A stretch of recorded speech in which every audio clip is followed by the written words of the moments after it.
நம்ம இன்றைக்கி வீடியோவில் பார்க்க பார்த்தீங்கன்னா நடந்துள்ள ஐபிஎல் தொடரில் டெல்லி கேப்ஸ் அணிக்கும் குஜராத் டைட்டன்ஸ் அணிக்கும் மேட்ச் நடந்துச்சு. இதில் டெல்லி கேப்ஸ் அணி தான் 6 விக்கெட் வின் பண்ணிக்கிறாங்க. இதில் பிளே ஆஃப் த மேட்ச் பார்த்தீங்கன்னா ரிஷப் பந்த் வாங்கிக்க. ஸோ அவருடைய கிரிக்கெட் பற்றி ஷார்ட்டாக நம்ம இந்த வீடியோவில் பார்க்க போகிறோம். ரிஷப் பந்த் பார்த்தீங்கன்னா இந்தியாவில் இருக்க உத்தரகாண்ட் மாநிலத்தில் இருக்க ரூர்க்கின்னு ஊரில் பார்த்தீங்கன்னா 1994 அக்டோபர் 4 பிறக்கிறாரு. அவருடைய அப்பா பேர் பார்த்தீங்கன்னா ராஜேந்திர பந்த், அவருடைய அம்மா பேர் பார்த்தீங்கன்னா சரோஜ் பந்த். இவருக்கு சின்ன வயசுலேயும் பார்த்தா கிரிக்கெட் மேலே அதிக ஆசை இருந்துச்சு. அதனால் தன்னோட 12 வயசில் பார்த்தீங்கன்னா தன்னுடைய அம்மாவை கூட்டிக்கிட்டு வாரத்தோட இறுதி நாட்களில் பார்த்தீங்கன்னா டெல்லிக்கு போயிட்டு சோனா கிரிக்கெட் அகாடமியில் பயிற்சி பெற ஆரம்பிக்கிறாரு. ஏன்னா அவர் இருக்க ஊரில் பார்த்தீங்கன்னா முறையான கிரிக்கெட் பயிற்சி அகாடமி இல்லாதனால டெல்லியில் போய் அவர் பயிற்சி பெற ஆரம்பிக்கிறாரு. அவர் இருக்க நகரத்தில் பார்த்தீங்கன்னா சரியான தங்குற வசதி இல்லாதனால பார்த்தீங்கன்னா அவரும் அவரோட அம்மாவும் பார்த்தீங்கன்னா மோதிபாக்கில் இருக்க குருத்வாராவில் போய் தங்குறாங்க. அங்கே தங்கினதுக்கப்புறம் பார்த்தீங்கன்னா ரிஷப் பந்த் வந்து தன்னுடைய கிரிக்கெட் பயிற்சியை தொடங்க ஆரம்பிக்கிறாரு. அதுக்கப்புறம் பார்த்தீங்கன்னா ராஜஸ்தானுக்கு பார்த்தீங்கன்னா அண்டர் 15 கிரிக்கெட் ஆட ஆரம்பிக்கிறாரு. சிறந்த விக்கெட் கீப்பர் பேட்ஸ்மேனாக செயல்பட ஆரம்பிக்கிறாரு. அதுக்கப்புறம் இவரோட திறமையை பார்த்துட்டு டெல்லி அணி பார்த்தீங்கன்னா அண்டர் 19 கிரிக்கெட் விளையாட அழைக்கிறாங்க. அதுக்கப்புறம் பார்த்தீங்கன்னா அவரோட வாழ்க்கையில் கொஞ்சம் திருப்புமுனை ஏற்பட ஆரம்பிச்சிச்சு.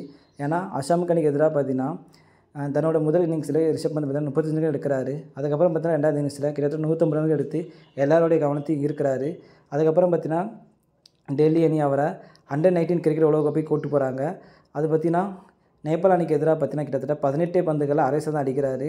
இதனால் பார்த்தீங்கன்னா அவர் டெல்லி அணி முக்கிய விக்கெட் கீப்பராக செயல்பட ஆரம்பிக்கிறாரு. அதுக்கப்புறம் இவருடைய திறமையை பார்த்தீங்கன்னா 2015 to 2016 ரஞ்சி டிராஃபியில் அவருக்கு முதல் தர கிரிக்கெட் அறிமுகமாகுது. அதுக்கப்புறம் அடுத்த மாதமே பார்த்திங்கன்னா அவருக்கு விஜயகாசர் டிராஃபியில் ஏ தொடர்லையும் பார்த்திங்கன்னா அவருக்கு வாய்ப்பு கிடைக்குது. அதுக்கப்புறம் பார்த்திங்கன்னா டெல்லி அணி பார்த்திங்கன்னா இவரை 2015 to 2016 ரஞ்சி டிராஃபியில் மகாராஷ்டிராவுக்கு எதிரான ஒரு போட்டியில் பார்த்து விளாடும்போது பார்த்திங்கன்னா ஒரு இன்னிங்ஸில் கிட்டத்தட்ட 308 ரன்கிட்ட விளாசுறாரு. முதல் தர கிரிக்கெட்டில் ட்ரிபிள் சதம் அடித்த 3வது இளம் இந்தியர்னு பேர் வாங்குறாரு.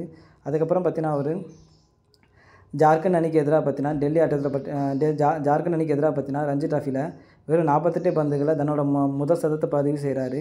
அதுக்கப்புறம் பார்த்தீங்கன்னா இவருடைய திறமையை பார்த்துட்டு பார்த்தீங்கன்னா 2016-17 விஜயகாசர் டிராஃபியில் பார்த்தீங்கன்னா டெல்லி அணி கேப்டனாக இவரை நியமிக்கிறாங்க.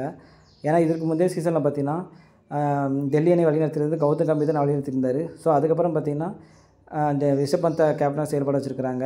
அது மட்டும் இல்லாமல் ஐபிஎல் தொடரில் பார்த்தீங்கன்னா டெல்லி அணியே இவரை ஏலத்தில் எடுக்கிறாங்க. 2016 டெல்லி அணிக்கு பார்த்தீங்கன்னா கிட்டத்தட்ட 10 போட்டியில் ஆண்டி 198 ரன்கிட்ட விளாசினார். ஏன்னா இவர் இறங்குற இடம் பார்த்தீங்கன்னா மிடில் ஆர்டர் பேட்ஸ்மேனாக தான் இறங்கினார். அதுக்கப்புறம் 2017 டெல்லி அணிக்கு ஆடி 14 போட்டியில் ஆண்டிருக்காரு. கிட்டத்தட்ட 366 ரன்கிட்ட விளாசுறாரு.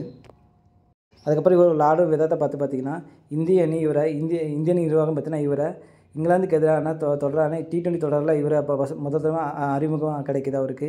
அதுக்கப்புறம் பார்த்திங்கன்னா அவருக்கு 2018 ஓடி தொடருக்கான சர்வதேச கிரிக்கெட் தொடரும், அது மட்டும் இல்லாமல் டெஸ்ட் தொடருக்கான அறிமுகம் கிடைக்கிது. அதுக்கப்புறம் பார்த்திங்கன்னா ரிஷப் பந்த் வந்து ஃபஸ்ட்டு இந்திய விக்கெட் கீப்பராக பார்த்திங்கன்னா MS தோனி தான் செயல்பட்டு இருந்தார். இவர் வந்து ரிஷப் பந்த் பார்த்திங்கன்னா பார்ட் டைம் விக்கெட் கீப்பராக தான் செயல்பட்டு இருந்தார்.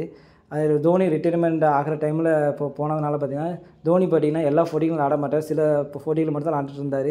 ஸோ அதனால் பார்த்திங்கன்னா ரிஷப் பந்துக்கு வாய்ப்பு கிடைக்குது. ஸோ வாய்ப்பு கிடைக்க ஆரம்பித்ததுலேருந்து பார்த்திங்கன்னா இவர் முதல் தர விக்கெட் கீப்பராக மாற உருவாக ஆரம்பித்தார். ஏன்னா தோனி பார்த்திங்கன்னா ஃபஸ்ட்டு டெஸ்ட் போட்டியிலேருந்து அவர் விலகிட்டார். அதுக்கப்புறம் டெஸ்ட் போட்டியில் பார்த்தீங்கன்னா முதல் தர விக்கெட் கீப்பராக ரிஷப் பந்த் செயல்பட ஆரம்பிச்சிட்டாரு.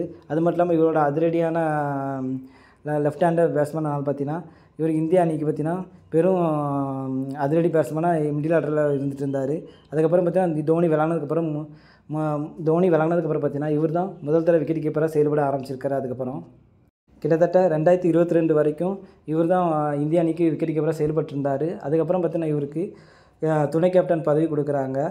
ஏன்னா அது KL ராகுல் பார்த்தீங்கன்னா சில போட்டிகளை பார்த்தீங்கன்னா ரோஹித் சர்மா, விராட் கோலிலாம் கொஞ்சம் விலகிருந்தனால பார்த்தீங்கன்னா KL ராகுல் வந்து கேப்டனாக செயல்பட வச்சுருந்தாங்க.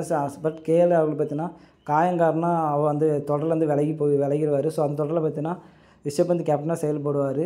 அதுக்கப்புறம் பார்த்தீங்கன்னா ரிஷப் பந்துக்கு 2021 டிசம்பர் மாதம் பார்த்தீங்கன்னா அவருக்கு ஒரு கார் விபத்தில் உள்ளாகிறார். கார் விபத்தில் அடிபட்டதுனால பார்த்தீங்கன்னா அவர் கிட்டத்தட்ட 1.5 வருஷம் அவர் எந்த ஒரு இந்திய அணியில் எந்த ஒரு இந்த கிரிக்கெட்லையும் விளாடாமல் இருந்தார்.